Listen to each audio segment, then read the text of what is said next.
Тұрмыс құрардан алдын көп әйелдердің жасайтын топ 3 қателігі туралы бүгін сөйлесетін боламыз. Бұл видеоны соңына дейін көру арқылы бәлкім өзіңізді танисыз, немесе өзіңізді болашақта фатальный ошибкадан өзіңізді қорғайтын боласыз. Кстати, егер айналаңызда құрбыңыз, достарыңыз, танысыңыз, әпкеңіз, сіңліңіз кім тұрмысқа шығайын деп жатса, міндетті түрде бұл видеоны оларға жіберіп қой, оларға ең күшті сыйлығың осы болмақ, ұзатуларына.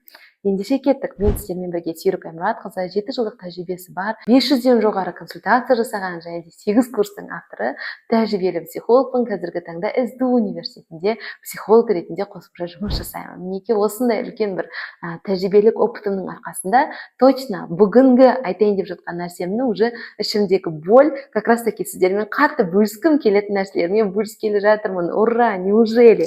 Кеттік ендеше.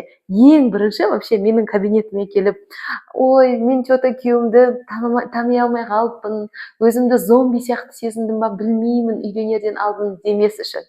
Немесе менің кабинетіме келіп, болды, мен бүкіл ер адамдарды разочаровалась, и бұдан былай мүлдем тұрмыс құрмаймын демес үшін. Немесе не істеймін енді? Осы бір өмірімдегі ең үлкен қателікті жасадым, осы күйеуді таңдадым, балаларымның әкесі ғой, шыдаймын да демес үшін мына видеоны міндетті түрде соңына дейін қарашы, жарай ма? Әрине, я буду рада, если ты придешь ко мне на терапию, но не с такими запросами, басқа запростармен келуге тырыс. Ал ол үшін мына 3 топ қателіктерді жасама. Итак, кеттік. Бірінші, ең үлкен жасалынатын қателіктердің бірі ол жігітпен ұзақ уақыт жүретін болсам, мен оны көбірек танып аламын деп ойлау.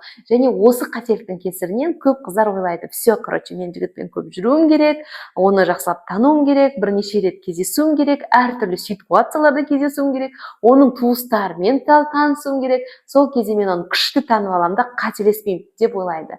Бірақ бұл өте үлкен мифтардың бірі, және де ол олай емес. Неге? Нейропсихологиялық тұрғыдан мынандай дәлелдеме бар. Адам бір адамды, яғни ер адам, әйел адамды көбірек көрген сайын, да, кейде айтады, там бізде мысалы дінде 3 реттен көп кездесу деп айтып жатады, 3 рет кездесу деген секілдіні құптап жатады да. Неліктен? Потому что 3 рет ол орталама бір статистиканы көрсетеді да. Негізі, егер сіздің мінезіңіз тұйық болса, ол 3 рет жеткіліксіз, кем дегенде 6 рет, 7 рет кездесуіңіз керек. Сол кезде ғана, возможно, у вас это появится, то, что я сейчас буду говорить.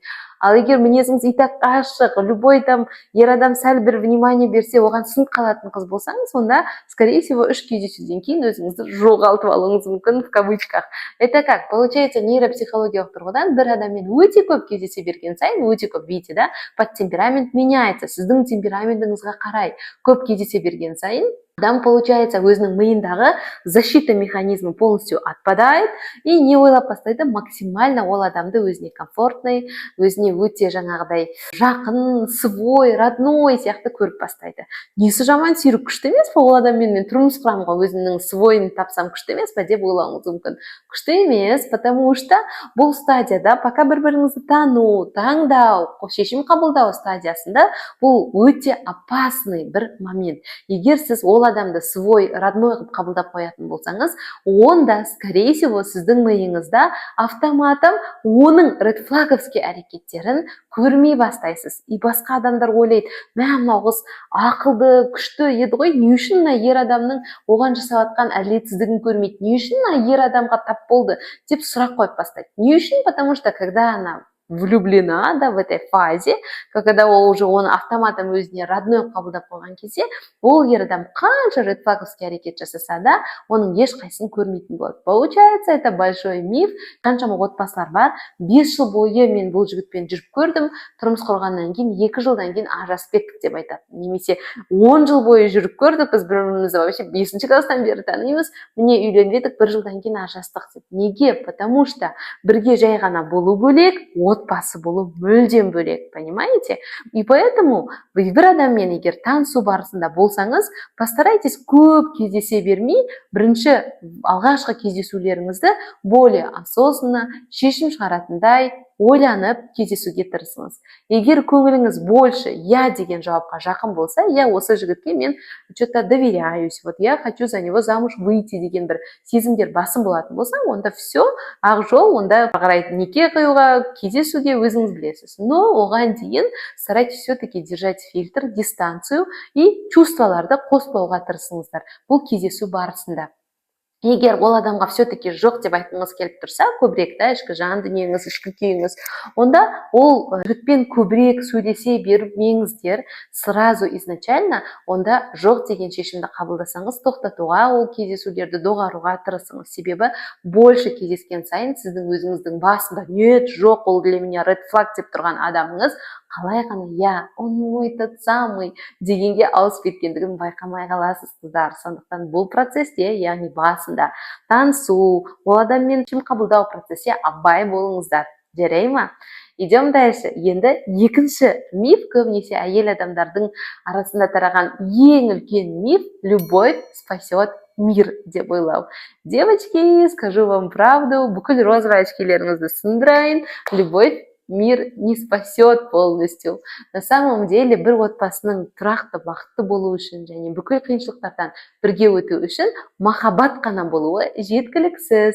Себебі нейропсихологиялық тұрғыдан бір отбасы, бір пара, екеу бірге бақытты болып ұзағынан өсіп кету үшін 3 категория бойынша тексереміз. То есть, мысалы, маған отбасы психолог ретінде кейде паралар келіп жатады, и ол параларға мен бірінші осы 3 категориямен ішімнен галочкалар қойып отырамын. Можно ли сохранить этот брак или нельзя дегенді мына нәрсемен шығарамыз. Кеттік, өзіңіз де іштей өзіңіздің брактарыңызды, немесе яғни некелеріңізді, немесе өзіңізбен болайын деп жатқан жігітті елестетіп галочкалар қойып көріңіздер. Бірінші галочка ол құндылықтар дәрежесінде.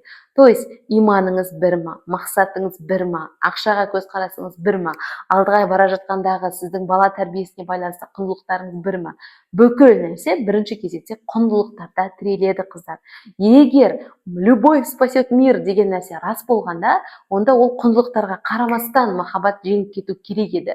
Бірақ практика нені көрсетуде, махаббат бар болса да, бірақ екі параның құндылығы екі түрлі болса, екеу екі жақта өмір сүріп жатқан болса, біреу нереально развивается, біреу вообще против развития, біреу психологқа барады, біреу вообще против, біреу бала тәрбиесіне былай көңіл бөледі, екіншісіне вообще пофиг болып жатса, өкінішке орай құндылықтардың категориясында уже, то есть, например, база құндылықтар болатын болса, бұл жерде уже проблема деген сөз. И все. Дальше ары қарай ол отбасыны құтқара алмаймыз, ол отбасы мертв, құндылықтар дәрежесінде қателік болатын болса. Окей, дальше құндылықтардан кейін, егер жоқ сүйрік бізде бәрі нормально, чики-блики, галочки десеңіз, онда екінші стадия, егер құндылықтардан кейін, екіншісі ол бізде сезімдер. Как раз таки любовь спасет мир дейтіндердің периоды шынымен де ішінде өте көп бір-біріне деген мұқтаждық, сезім, уважение, сүйіспеншілік, махаббат болатын болса құндылықтың үстінде, онда тут тоже ставим галочки. Ең соңында үшінші проблема бұл коммуникация. Не зря я воду выбрала, да? На самом деле коммуникация это как вода, и көбінесе осы коммуникацияда проблема болғандықтан, представляете, 80% отбасы ажырасып жатыр. Ойлашы, құндылығы бар, бір-біріне махаббаты бар, просто мына коммуникацияда проблема болғандықтан ажырасып жатыр. Елестете алғансың ба? Енді онда не істейміз да, ондай болса, коммуникациядағы проблеманы оңай шешуге болады. Бірге көп уақыт өткізу арқылы, бір-бірімен дұрыс сөйлесе алу арқылы, әйел адам өз сөзінде сезімдерін дұрыс жеткізу арқылы, ер адам дұрыс өзінің ойларын жеткізу арқылы, на самом деле бетіндегі коммуникация проблемасы спокойно шешіледі.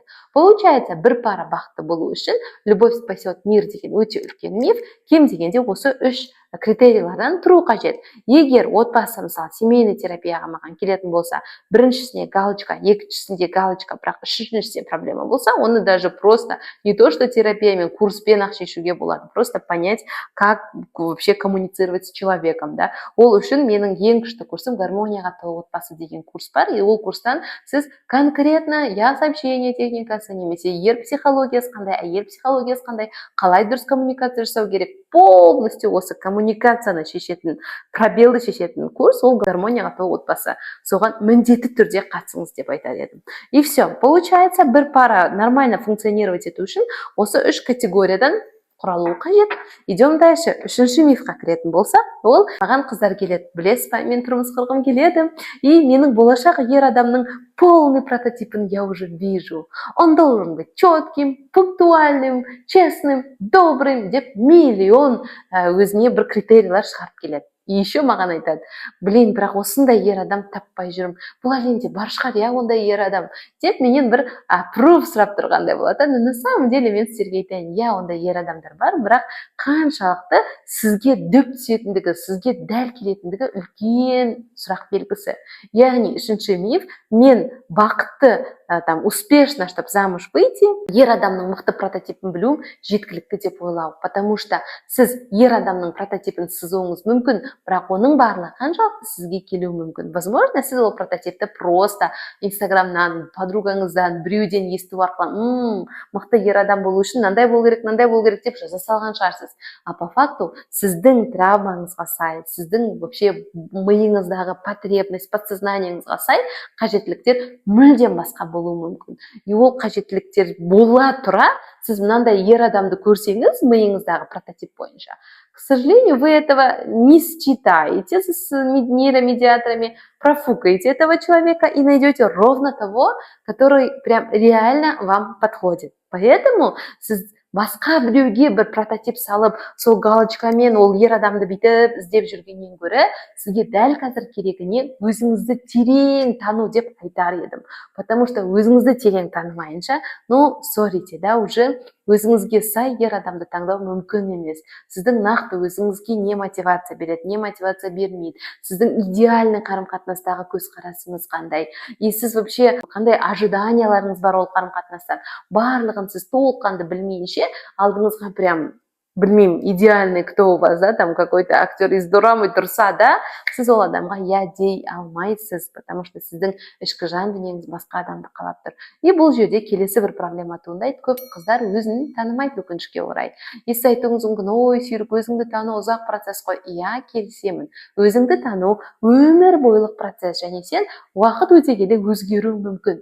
Бірақ дәл қазіргі сенің өміріңді бақытты қылуға көмектесетін, и так өзіңді бақытты қылатын, и бақытыңды арттыруға көмектесетін мықты инструменттер бар, да? Солардың бірі менің өзімнің авторлық тестім потенциал диагностикасы деп аталады. Ол тесттен сен бар жоғы 15-20 минут өтесің, и одан кейін мен саған толыққанды разбор жасап беремін. То есть ол разбордың результаты ретінде PDF файл жіберем, аудио разбор жасап жіберем, и одан бөлек 1,5 сағаттық менімен бірге жеке консультацияда өтетін боласың. Представляешь? Реально классный мүмкіндік деп ойлаймын. И ол потенциал диагностикасы тесттен кейін сен ер адамның прототипін салғанша өзіңді нақты танып бастайсың. Өзің конкретный кімсің, қандай адам керек, қандай мықты тұстарың бар, қандай осал тұстарың бар, ең идеальный партнер сен үшін кім болмақ, қандай оның качестволар болу керек, барлығын айтатын боламын. Кстати, егер дәл осы подкасттан сен маған келетін болсаң, кодовое слово ханшайым жасау деп айтатын болсаң, онда мен саған ханшайым жасауы атты өзімнің авторлық гайдымды беремін. Оның өзі сатылымда 20 000 теңгеге сатылымда тұр. Алайда сен егер осы подкасттан келіп ПД диагностикасына тіркелетін болсаң сатып алып, онда ханшайым жасауы саған тегін бонус ретінде беріледі. Ханшайым жасауы деген не? Ол конкретный инструментарий, гайд, как подготовиться к замужеству. Это один. Ішінде 2 видео лекция урок бар, кішігірім, полностью сенің отбасылық өмірге дайындайтын бір тугис кітапшаң болма. Получается, ататап тұрғандай бізде қазақ қоғамында өкінішке орай жасауды қатты көп дайындайды. Там киімдер мынандай болу керек, мынандай техника жасауға көбірек мән береді. Алайда бұл материальный жасауға қарағанда психологиялық жасаудың болу маңызды деп ойлаймын да. Аты да сондықтан ханшайым жасауы деп аталады. То есть, егер сен уже прям на грани к замужеству, да, или же осы бірнеше жылда тұрмыс құрғың келеді және қазірден ол дайындықты бастаған келіп тұрса, онда дәл осы тест сен үшін, себебі осы подкасттан келгенің үшін мен саған ханшайым жасауын тегін сыйлайтын боламын. Ал егер все уже сүйрік, я уже замужем, а что мне делать дейтін болсаң, онда гармонияға толы отбасы атты курсына кел. Ол жерде толық өзіңнің өміріңе коммуникация проблемасын шешуге көмектесесің. Өзіңе не керектігін түсіндің деп ойлаймын. Көп уақыт созбай өзіңе ең керемет жасауды дайында. Ол үшін жекеме ханшайым жасауы деген кодовое слово жібер. Ал егер в целом бұл видео саған пайдалы болған болса, өтініш лайк, репост, коммент жасауды ұмытпай. Сен үшін тегін, бірақ мен үшін мықты стимуляция. Келесі видеоларда көріскенше.